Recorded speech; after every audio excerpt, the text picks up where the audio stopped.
Iran Israel ಯುದ್ಧ ಭೀಕರ ಸ್ವರೂಪವನ್ನು ಪಡ್ಕೊಳ್ಳುತ್ತಾ ಇದೆ. ಇಸ್ರೇಲ್ ಮತ್ತು ಇರಾನ್ ನಡುವೆ ನಡೀತಾ ಇರುವಂತಹ ವಾರ್ನಲ್ಲಿ ಅನೇಕರು ಸಿಕ್ಕಾಕೊಂಡಿದ್ರು. ನಮ್ಮ ಭಾರತೀಯರು ಇದ್ದರು, ಅದರಲ್ಲೂ ಕನ್ನಡಿಗರು ಕೂಡ ಇದ್ದರು. ಇಸ್ರೇಲ್ನಲ್ಲಿ ಸಿಲುಕಿದಂಥ 18 ಕನ್ನಡಿಗರು ಸೇಫ್ ಆಗಿದ್ದಾರೆ. ಅವರು ಬಿಗ್ ಪ್ಯಾಕ್ ವತಿಯಿಂದ ಅಧ್ಯಯನ ಪ್ರವಾಸಕ್ಕೆ ಅಂತ ಹೋಗಿದ್ರು. ಮುಂಬೈ ಏರ್ಪೋರ್ಟ್ನಲ್ಲಿದ್ದೆ ಈಗ ಕನ್ನಡಿಗರ ತಂಡ ಬಂದು ತಲುಪಿದ್ದಾರೆ. ಸೊ ನಾವು ಸುರಕ್ಷಿತವಾಗಿದ್ದೀವಿ, ಸಂಜೆ ಬೆಂಗಳೂರಿಗೆ ಬರ್ತೀವಿ ಅಂತ ಹೇಳಿದ್ದಾರೆ. ನನಗಿರುವಂಥ ಮಾಹಿತಿಯ ಪ್ರಕಾರ ಅವರು ಜೋರ್ಡನಿಗೆ ಹೋಗಿ, ಜೋರ್ಡನಿಂದ ಕುವೈತಿಗೆ ಹೋಗಿ, ಕುವೈತಿಂದ ಮುಂಬೈಗೆ ಬಂದು ತಲುಪಿದ್ದಾರೆ. ಅಲ್ಲಿಂದ ಈಗ ಬೆಂಗಳೂರಿಗೆ ಬಂದು ತಲುಪ್ತಾರೆ. ಸರ್, ನಮ್ಮ ಜೊತೆಗೆ ಈಗ ಕಾವೇರಿ ಕೇದಾರ್ನಾಥ್ ಅವರಿದ್ದಾರೆ. ಮೇಡಮ್ ನಮಸ್ತೆ. ಸರ್ ನಮಸ್ತೆ. ನಮಸ್ತೆ. ಯಾವ ಮಾರ್ಗದ ಮೂಲಕವಾಗಿ ಬಂದ್ರಿ, ಹೇಗಿದ್ರಿ ಆಗ ಸದ್ಯಕ್ಕೆ? ಸರ್, ಈಗ ಸದ್ಯಕ್ಕೆ ನಿಮ್ಗೆ ಗೊತ್ತಿರೋ ಹಾಗೆ ನಾವೆಲ್ಲ ಸುರಕ್ಷಿತವಾಗಿದ್ದೀವಿ. ಯಾವ ಮಾರ್ಗದಲ್ಲಿ ಬಂದ್ವಿ ಅಂದ್ರೆ ನಾವು ಇಸ್ರೇಲ್ ಇಂದ ಜೋರ್ಡನ್ಗೆ ಮೂಲಕವಾಗಿ ಬಂದ್ವಿ. ಸೊ ಆ ಸಮಯ ನಮ್ಗೆ ತುಂಬಾ ಒಂದು ಬಿಗ್ವಾದ ಒಂದು ಸಮಯ ಆಗಿತ್ತು.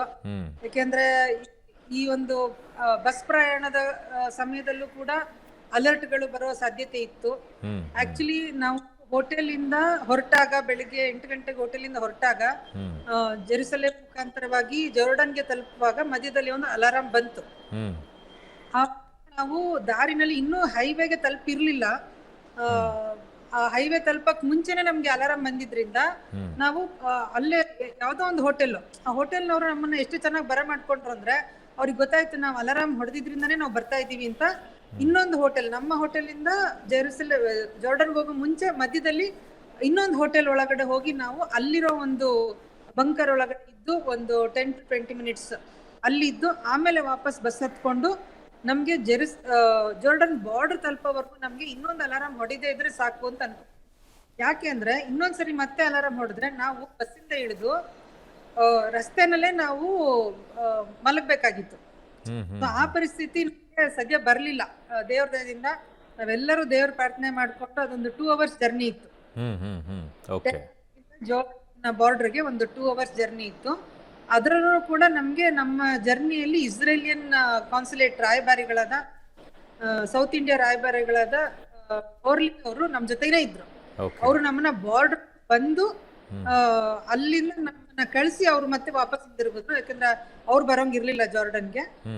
ಸೊ ಅವರು ನಮ್ ಜೊತೆ ಬಾರ್ಡರ್ಗೂ ಬಂದು ಆಮೇಲೆ ಬೆಂಗಳೂರಿಂದ ಅಪಾಯಿಂಟ್ ಆಗಿರೋ ಒಬ್ಬ ಇಸ್ರೇಲಿ ಸಹೋದ್ಯೋಗಿ, ಅವರ ಸಹೋದ್ಯೋಗಿ ನಮ್ ಜೊತೆ ಕಂಟಿನ್ಯೂ ಮಾಡಿದ್ರು ಜರ್ನಿನ. ಆದ್ರೆ ಓರ್ಲಿ ಮೇಡಮ್ ಎಲ್ಲಿಂದ ಹೆಂಗೆ ಬೆಂಗಳೂರಿಂದ ನಮ್ಮನ್ನ ಕರ್ಕೊಂಡು ಹೋದ್ರು ಅಲ್ಲಿ ನಮ್ ಜೊತೆಗಿದ್ರು, ಅದೇ ರೀತಿ ಬಾರ್ಡರ್ಗೂ ನಮ್ ಜೊತೆಗಿದ್ದು ನಮ್ಮನ್ನ ಸುರಕ್ಷಿತವಾಗಿ ಬಾರ್ಡರ್ ದಾಟಿಸಿದ್ಮೇಲೆ ಅವ್ರು ವಾಪಸ್ ಇಸ್ರೇಲ್ಗೆ ಹೋದ್ರು. ಸರ್, ಈ ತರ ತುಂಬಾ ಸುರಕ್ಷಿತವಾಗಿ ನಮ್ಮನ್ನ ಕರ್ಕೊಂಡು ಬಂದು ತಲುಪಿಸಿದ್ರು ಬಾರ್ಡರ್ಗೆ. ಈ ತರ ಇತ್ತು ಸರ್. ಸೊ ಜೋರ್ಡನ್ ಇಂದ ನೀವು ಆಮೇಲೆ ಕುವೈತ್ ಮಾರ್ಗವಾಗಿ ಮುಂಬೈಗೆ ಬಂದ್ರಾ? ಜೋರ್ಡನ್ ಇಂದ ನಾವು ಕುವೈತ್ಗೆ ಹೋದ್ವಿ. ಜೋರ್ಡನ್ ಇಂದ ನಾವು ಅಮನ್ಗೆ ಹೋದ್ವಿ, ಕ್ಯಾಪಿಟಲ್ ಆಫ್. ಅಲ್ಲೂ ಬಸ್ ಮೂಲಕನೇ ಹೋದ್ವಿ. ಅಲ್ಲಿ ನಮ್ಗೆ ಈ ತರ ಇಷ್ಟೊಂದು ಬಿಗುವಾದ ವಾತಾವರಣ ಇರ್ಲಿಲ್ಲ. ಬಟ್ ಏನಂದ್ರೆ ಅಲ್ಲಿ ಇರಾನ್ ಇಂದ ಹೋಗುವಂತ ಮಿಸೈಲ್ಗಳೆಲ್ಲ ಜೋರ್ಡನ್ ಮೂಲಕ ಹೋಗ್ತಾ ಇತ್ತು ಅಂತ ನಮಗ್ ನೋಡಿದ್ರೆ ಗೊತ್ತಾಗ್ತಾ ಇತ್ತು. ನಮಗೆ ರಾತ್ರಿ ಆಕಾಶದಲ್ಲಿ ಆಕ್ಚುಲಿ ದೀಪಾವಳಿ ನಾವು ನೋಡಿದ್ದ ದಿನ ಜೋರ್ಡನ್ ಮೇಲೆ ಹಾದು ಹೋಗ್ತಾ ಇತ್ತು ಎಲ್ಲಾ ಮಿಸೈಲ್ಗಳು.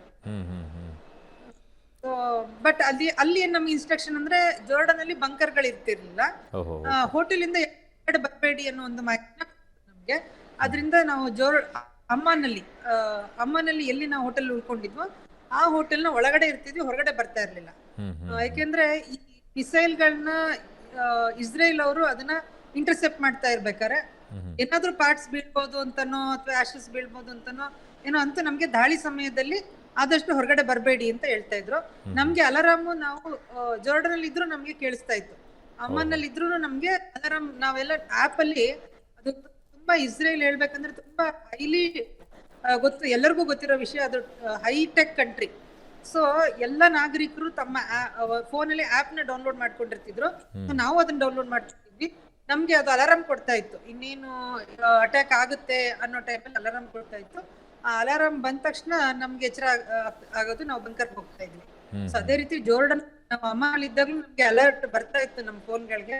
ಸೊ ಅವಾಗ ಅನ್ಕೊಂತಿದ್ವಿ ಇರಾನ್ ಅಟ್ಯಾಕ್ ಮಾಡಿದೆ ಅಂತ. ಸದ್ಯ ನಾವು ಈಗ ಸದ್ಯಕ್ಕೆ ಬಾರ್ಡರ್ ಬಂದಿದೀವಿ ಅಂತ ಒಂದು ಸಮಾಧಾನದ ನಿಟ್ಟುಸಿರು ಬಿಡ್ತಾ ಇದ್ವಿ ಸರ್. ಓಕೆ. ಇಲ್ಲಿಂದ ಹೋಗಿದ್ರಿ ನೀವು ಅಧ್ಯಯನ ಪ್ರವಾಸಕ್ಕೆ ಅಂತೇಳಿ, ಬಟ್ ಬೇರೆ ಅಧ್ಯಯನನೇ ಆಗೋಯ್ತಾ ಅಂತ, ವಾರ ಅಧ್ಯಯನ ಆಗೋಯ್ತಾ ಅಂತ? ಹೌದು ಸರ್, ಇದು ನಿಜವಾಗ್ಲೂ ಇದು ಬಯಸಿ ಪಡೆದ ಭಾಗ್ಯ ಅಂತೂ ಆಗಿರಲ್ಲ, ಬಟ್ ಬಯಸದೇ ಬಂದ ಭಾಗ್ಯ ಅಂತ ಹೇಳ್ಬೋದು. ಯಾಕೆಂದ್ರೆ ಒಂದು ಯುದ್ಧದ ಪರಿಸ್ಥಿತಿಯನ್ನ ಸೈನಿಕರು ಮಾತ್ರ ನೋಡಿರ್ತಾರೆ, ಅಥವಾ ನಮ್ದು ತುಂಬಾ ಸುರಕ್ಷಿತವಾದ ದೇಶ ನಮ್ದು. ಸೊ ನಮ್ಗೆ ಆತರ ಯುದ್ಧದ ಪರಿಸ್ಥಿತಿನ ನೋಡಕ್ಕೆ ನಮ್ಗೆ ಸಾಧ್ಯ ಇರ್ಲಿಲ್ಲ. ಸೊ ನಿಜವಾಗ್ಲೂ ನಮ್ಗೆ ಆ ಯುದ್ಧದ ಪರಿಸ್ಥಿತಿಯನ್ನ ಅನುಭವಿಸಿದ್ದು ನಿಜವಾದ ನಮ್ಮ ಒಂದು ಲೈಫ್ ಟೈಮ್ ಅಚೀವ್ಮೆಂಟ್ ಅಂತ ಹೇಳ್ಬೋದು. ಮತ್ತೆ ಬರೀ ನಾವ್ ಅನ್ಭವಿಸಿದ್ದಲ್ದ, ಅಲ್ಲಿ ಜನ ಹೆಂಗ್ ಅನುಭವಿಸ್ತಾ ಇದ್ರು ಅಂತ ನೋಡೋದಿದ್ಯಲ್ಲ, ಅದು ತುಂಬಾ ಮುಖ್ಯ. ಅಲ್ಲಿ ಜನ ಅದನ್ನ ಯಾವ ರೀತಿ ತಗೊಳ್ತಾ ಇದ್ರು, ಯಾಕೆಂದ್ರೆ ಹಿಂದಿನ ದಿನ ತಾನೇ ಅವ್ರದ್ದು ಮನೆ ಬಿದ್ದೋಗಿತ್ತು. ಟೆಲ್ ಅವೀವ್ ನಲ್ಲೇ 2 ದಿನದ ಹಿಂದೆ ಒಂದು ಡಿಸ್ಟ್ರಕ್ಷನ್ ಆಗಿತ್ತು, ಒಂದು ಬಿಲ್ಡಿಂಗ್ ರೆಸಿಡೆಂಟ್ ಸಿವಿಲಿಯನ್ಸ್ ಮೇಲೆ.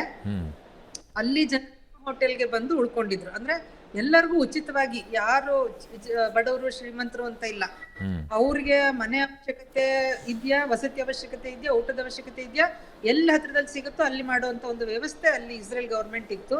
ಸೊ ಮನೆ ಕಳ್ಕೊಂಡವ್ರು ನಮ್ಮ ಜೊತೆ ಮಕ್ಕಳು ಸಮೇತ ಬರೋರು ಅಲ್ಲಿಗೆ. ಅದನ್ನೆಲ್ಲ ನೋಡಿದ್ರೆ ಮತ್ತೆ ಯಾರು ಅಳ್ತಾ ಇರ್ಲಿಲ್ಲ, ಅಲ್ಲಿ ಎಲ್ಲ ಸಮಾಧಾನವಾಗಿ ಕೂಲ್ ಆಗಿರೋರು. ಇವ್ರ ಮನೇಲಿ ಈ ತರ ಒಂದು ಘಟನೆ ನಡೆದಿದ್ಯಾ ಅಂತಾನೆ ನಮ್ಗೆ ಅನ್ಕೊಳಕ್ ಆಗ್ತಾ ಇರ್ಲಿಲ್ಲ. ಅಷ್ಟನ್ನ ಅದ್ ಹೆಂಗೆ ಜನ ಅದನ್ನ ಆತ್ಮಸ್ಥೈರ್ಯದಿಂದ ಎದುರಿಸ್ತಾ ಇದಾರೆ ಅಂತ ಕಣ್ಣಲ್ಲಿ ನೋಡಿದ್ವಲ್ಲ, ಅದು ನಿಜವಾಗ್ಲೂ ನಮ್ಗೊಂದು ದೊಡ್ಡ ಪಾಠ ಅಂತಾನೆ ಹೇಳ್ಬೋದು ಸರ್.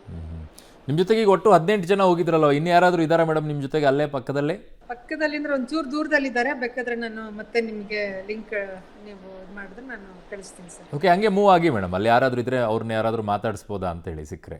ಸ್ವಲ್ಪ ದೂರದಲ್ಲಿದ್ದಾರೆ, ನಾನು ಅವ್ರು ಮಾತಾಡ್ತೀನಿ. ಸ್ವಲ್ಪ ಸೈಲೆಂಟ್ ಜಾಗಕ್ಕೆ ಬಂದಿದ್ದೆ. ತೊಂದರೆ ಇಲ್ಲ. Yes please madam, please. But ಈಗ ನಾನು ಹಂಗೆ ಮಾತಾಡ್ಸ್ಕೊಳ್ತಾ ಹೋಗ್ತೇನೆ ಮೇಡಮ್. ನಿಮಗೆ ಇಸ್ರೇಲ್ನಲ್ಲಿ ಇದ್ದಾಗ ನಿಮಗೆ ಆ ಭಯದ ವಾತಾವರಣ ಇತ್ತಲ್ಲ, ಹೇಗಿತ್ತು ಆ ಸಂದರ್ಭದಲ್ಲಿ? ನೀವು ಯಾವ ರೀತಿಯಾಗಿ ಗಾಬರಿ ಆಗಿದ್ರಿ ಅಲ್ಲಿ?